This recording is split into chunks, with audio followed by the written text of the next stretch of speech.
a cederle entonces la palabra a Daniel Santoro.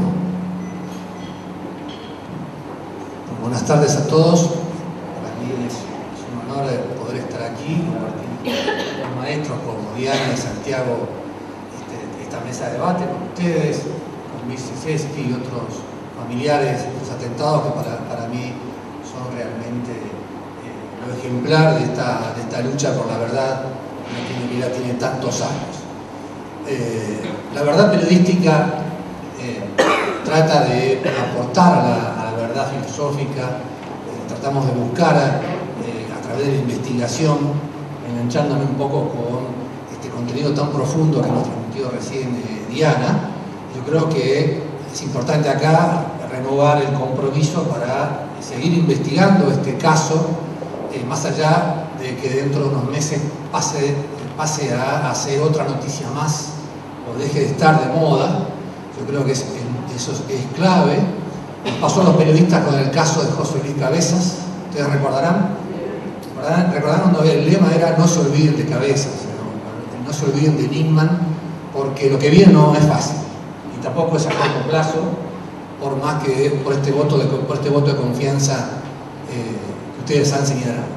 Yo voy a tratar de contar cómo está la causa judicial y otros aportes que se están conociendo en estos días, después de que la jueza Palmagini ayer tomó la dirección de la investigación, apartando a la fiscal Fein de esa dirección, aunque ella va a seguir interviniendo como una fiscal que tiene que hacer todo lo que se llama requerimiento de instrucción, controlar la investigación.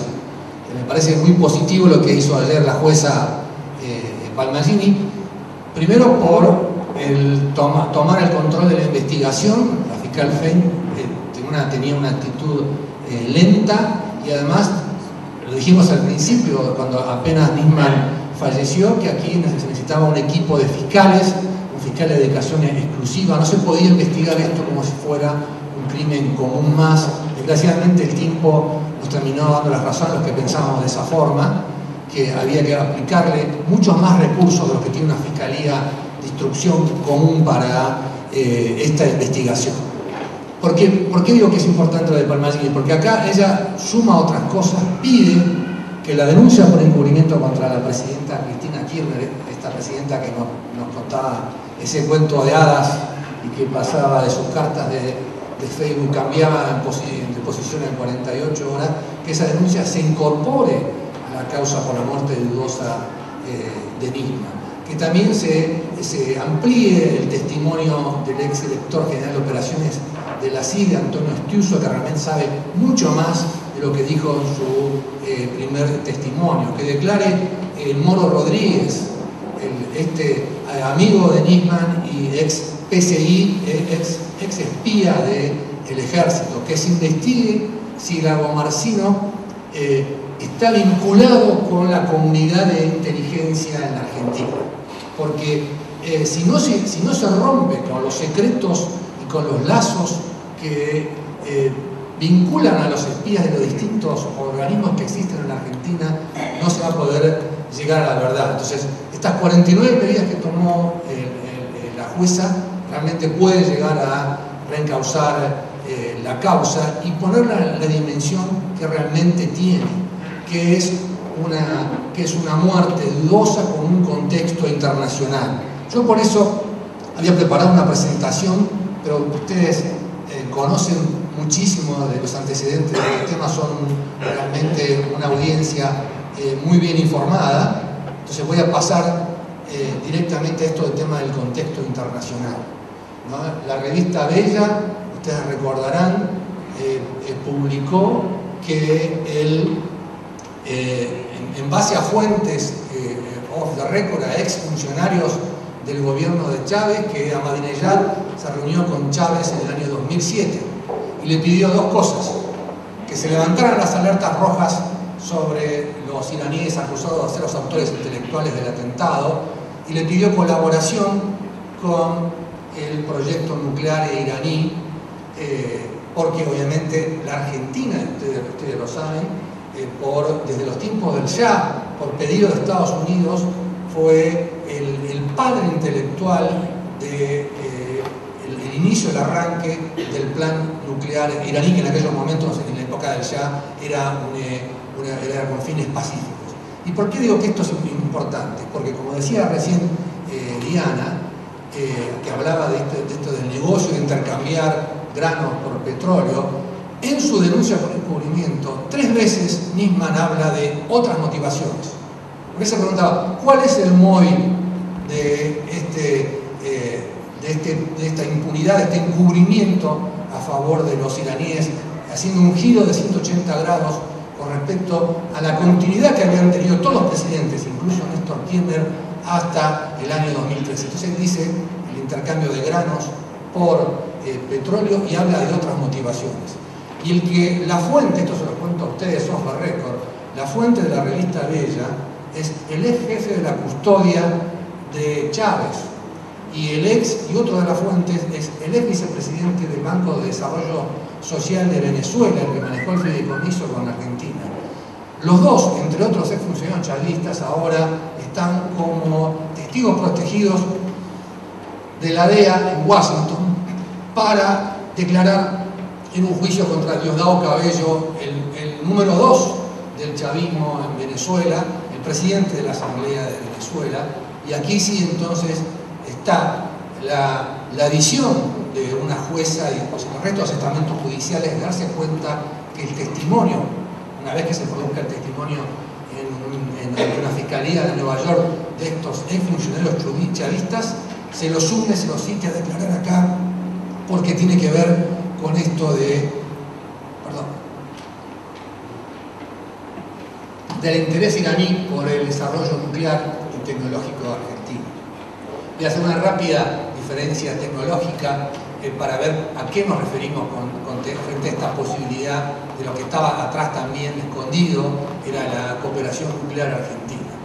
Si bien es cierto que el desarrollo nuclear iraní está hecho bajo el tema, la técnica de las mezcladoras, de las centrífugas, y el de la Argentina en Pilcanillero, Bariloche, está hecho sobre la difusión gaseosa para enriquecer uranio, que a bajo nivel tiene fines medicinales y a un nivel, un porcentaje mayor, se usa para hacer una bomba atómica.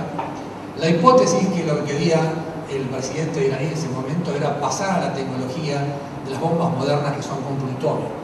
Y Argentina tiene la tecnología y tiene una planta de agua pesada que contribuya a conseguir el plutonio en Arroyo, en Neuquén, y además había un proyecto inconcluso de hacer una planta. Entonces, estos son los temas que hay que incorporar a la causa, porque esto no fue un crimen común. Y lo mismo que el tema, la otra foto que ustedes pueden ver ahora, es el misil de mediano alcance Gradicom, que reemplaza aquel, ustedes recordarán el misil K2. Bueno, ese fue un misil que desarrolló la Fuerza Aérea, que desmanteló Menem en el año 91 y que tenía combustible sólido. Entonces, Irán tiene un desarrollo misilístico superior al de la Argentina, plenamente, pero con combustible líquido. Estas son las cosas que hay que indagar para entender realmente lo que pasó con Nisman. Acá ustedes van a encontrar prueba documental que Chávez consideraba que los 200 acuerdos de cooperación que firmó con la Argentina, con el famoso fideicomiso, y los 200 acuerdos que firmó con Irán, él los consideraba como un todo. Y los analizaba, lo que ven aquí con un resaltador negro y con el escudo venezolano. Eso es un documento interno que tenía Chávez, donde analizaba los dos acuerdos como si fueran un todo, algo que para él, la pregunta es por qué consideraba que esto era un todo. Y acá está la pregunta: ¿era una forma de triangular tecnología o científicos argentinos a través de este camuflaje de los acuerdos? El otro documento que ven ahí es el tema, el banco suizo UBS cerró la fideicomiso por sospechas de lavado de dinero. Todo esto hay que sumarlo. Ustedes conocen todo lo que pasó con el debate cuando en el año 2013 finalmente se firmó, la aprobación express que hubo en el Congreso, y el adelanto de mi colega maestro Pepe Liachev, cuando él adelantó en el 2011 que ya unos meses después, Néstor Kirchner murió en octubre del 2010, Ya en enero del 2011, Cristina Kirchner estaba pegando un giro de 180 grados en la política exterior y estaba negociando con los iraníes. Santiago habló de este voto de confianza, o se cumplió con el primer paso. Yo creo que fue una idea del abogado de la AMI, Miguel Grossman, de evitar mandar un proyecto de ley al Congreso para que se pida la derogación, donde Cambiemos no tiene la mayoría, y directamente con este desistimiento se terminó con este pacto que fue declarado constitucional y va a quedar firme en términos oficiales en unas semanas más. Bueno, aquí está Luisa y otros familiares. El ex canciller Timmermans había prometido un anexo donde al pacto se iba a sumar, se iba a cambiar la palabra interrogatorio por indagatoria, que es una cosa de fondo en el Código Penal argentino. Se iba a cambiar la idea de la comisión de la verdad, como si la verdad fuera de esa comisión y no toda esta investigación de los jueces argentinos. Todo eso fue realmente una mentira. La primera reacción de Nisman y de Stiuso en ese momento fue, a mediados del año 2013, sacar un informe denunciando una red de espionaje y terrorismo iraní en América Latina, y ahí empieza la ruptura de fondo. Ustedes conocen la denuncia por encubrimiento, conocen lo que pasó después cuando se conoció la muerte misteriosa y violenta de Nisman, cómo se contaminó el hecho.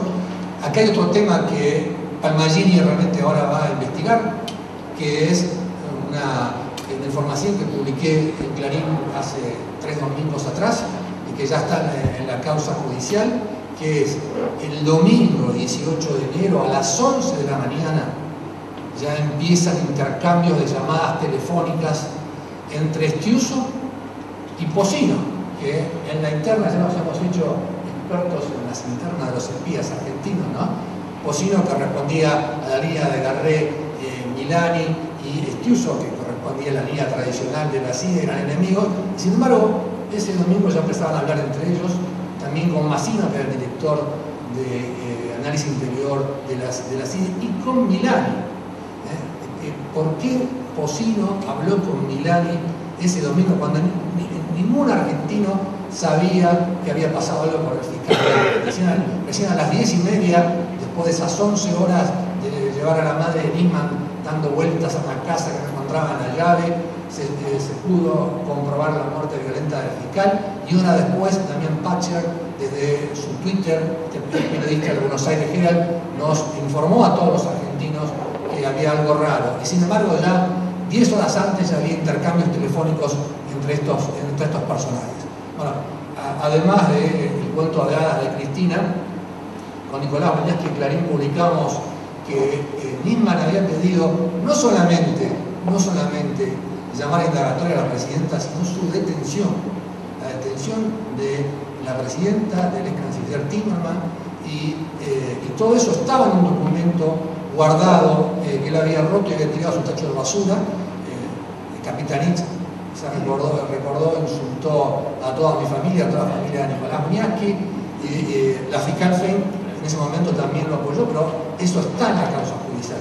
Por eso lo que pidió ayer Palmagini en esas 49 medidas, que es tratar de reconstruir todos los documentos que había en el aparato que rompe, ¿cómo se llaman los aparatos que rompen los documentos?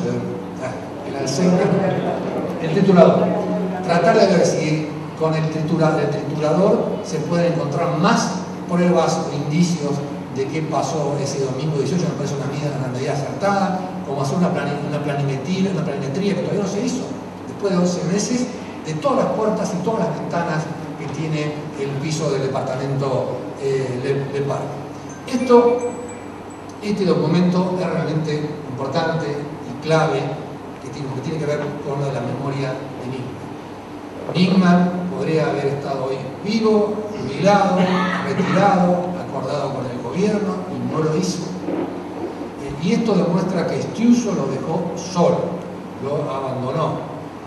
Stiuso el 8 de enero de ese año firmó una jubilación acordada y voluntaria con Oscar Parrilli, el ex jefe de la AFI, el organismo que reemplazó a la CIA. Y Nisman decidió solo seguir con la denuncia por encubrimiento contra la presidenta.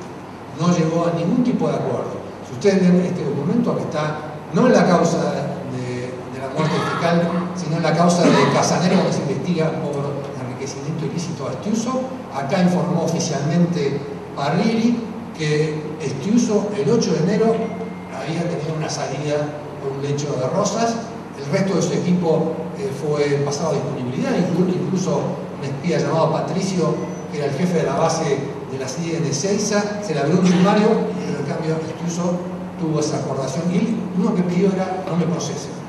Un pacto mafioso italiano, tiene un apellido italiano como yo, con Parrilli y Estiuso, hicieron un pacto de decir que además de esa jubilación, que él no quería que no lo procesaran, era la obsesión que realmente tenía, ¿no?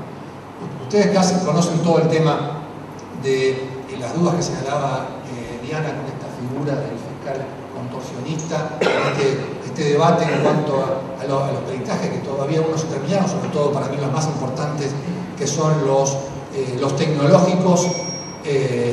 ¿Y por qué digo que son realmente los tecnológicos? Porque ahí se va a saber realmente quiénes fueron los que hablaron, llamaron, amenazaron a un fiscal que no estaba viviendo en una república donde hace una denuncia el presidente dice soy inocente, me pongo a disposición de la justicia. No, era un fiscal que había sido sometido a un operativo de hostigamiento, de insultos y de presiones que no existe en ninguna república que se preside de tal. Entonces, por eso es tan importante la acción de ustedes y la iniciativa de Santiago y de Sergio. Acá se organizó un grupo secreto que estuvo en manos de Nisman, que terminó con esas apariciones contradictorias de la presidenta y demolió la figura pública y privada de Nisman. Y se prueba muy sencillamente lo que estoy diciendo ahora. Las fotos que estaban en el celular de Nisman, que estaban guardados como prueba en el sumario por la muerte dudosa de Nisman, aparecieron casualmente en manos de los tuiteros kirchneristas y tienen una cantidad de afiches, programas de televisión, de radio, y todo eso lo manejó Aníbal Fernández. Y por eso Aníbal Fernández tuvo la bendición política y se le dio el premio de esa candidatura a gobernador de la provincia de Buenos Aires, que ahí realmente sí hubo una reacción cívica notable, donde muchos pensábamos que el clientelismo político, el aparato peronista era invencible, y la gente dijo no a personajes realmente como estos. Pero estas son otras cosas que hay que investigar, porque si no, no se entiende realmente qué es lo que pasó con el jefe de gabinete. El jefe de gabinete en estos días, cuando todavía, esto es de mediados del año, cuando todavía no se sabe qué pasó con el hijo de Sara Garfunkel, ya pidiendo desde el Poder Ejecutivo que vaya presa una mujer de 73 años. Eso es una vergüenza, la actitud y esto muestra también que estaba a cargo de ese operativo de demolición de la figura de Nisman. Yo finalmente, estamos viendo con el tiempo, unos minutitos más para tratar de empalmar y llegar a algunas conclusiones con respecto a lo que decía Diana y a lo que decía Santiago. Primero, le doy una primicia. Acá hay periodistas, bueno, no publican nada por 24 horas. El virus troyano que estaba en el teléfono celular de Nisman apareció en el teléfono celular de una diputada de la oposición a Correa en Ecuador. Entonces, ¿qué significa esto? Significa que hay una cooperación entre los servicios de inteligencia de los gobiernos del ALBA, de estos gobiernos de la comunidad. Bueno, hay que haber muchas cosas para investigar sobre esto en cuanto a seguir adelante con la investigación. A mí realmente a cambio de gobierno, bueno, Macri cumplió con sus promesas, pero el problema, recién Luis, lo discutíamos con Luis antes del debate, es considerar la causa AMIA y considerar a la muerte dudosa del fiscal como una cuestión de Estado. Hay que sacar las internas de la CIA y del gobierno, incluso las internas de la comunidad judía, sacarlas y dejar que, ¿por qué digo esto dejar con un nuevo juez? porque Canicoba Corral, el gobierno ya consiguió la renuncia de Ollarvide, y el próximo que están pidiendo que renuncie, o si no le iniciamos un juicio político, ahora que tenemos la mayoría en el Consejo, con la mayoría no, lo que tienen el control en el Consejo de la Magistratura, va a ser Canicoba Corral. Y la causa AMIA otra vez va a cambiar de juez. Y los fiscales, y los 4 fiscales que nombró Gil Carbolla y 2 que renunciaron, y ustedes leen el testimonio de la doctora Castro, de Soledad Castro, que ha denunciado una cosa aberrante en la causa, que ella no le entregó a Rafecas un documento que el juez dijo por escrito le entregó sobre esta supuesta dualidad de Nisman con respecto al caso de la denuncia por encubrimiento. Todo esto va a disparar un montón de cosas y hace falta por consenso, por concurso, elegir a fiscales. No sé cómo se va a hacer con el tema de los jueces, porque eso va a ir a sorteo y todo lo demás, pero a alguien que realmente pueda tener continuidad en el tiempo para tratar de llegar a la verdad en cuanto a esto. Si no se logra eso, obviamente los escombros de la mentira nos van a impedir llegar a la verdad. Muchas gracias por escuchar.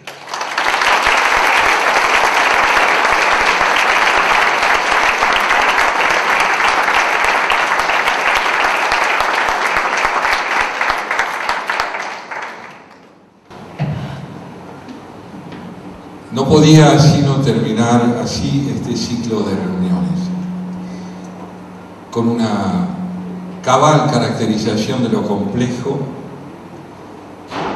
con una visión verdaderamente abierta sobre las responsabilidades que caen sobre el Estado para permitir caracterizar el asesinato del fiscal Nisman como una cuestión de Estado. Y lo que hemos oído hoy, una reflexión que proviene de la estirpe del pensamiento filosófico y otra que tiene la consistencia de la investigación periodística, que honra la libertad y el coraje de buscar la verdad, se han ensamblado en la tarde de hoy para que ustedes se lleven de aquí la convicción profunda con la que nos han acompañado, pero reforzada ahora por lo que hemos oído, de que si el hombre no vive para depurar su búsqueda de la verdad y para no hacer alianza con el encubrimiento, su propia condición humana se extravía en la mera adulación y no en la educación y en el desarrollo. Que Dios nos acompañe a todos y que este templo, que fue casa de estos encuentros, inspire en nosotros la voluntad de convivencia en paz.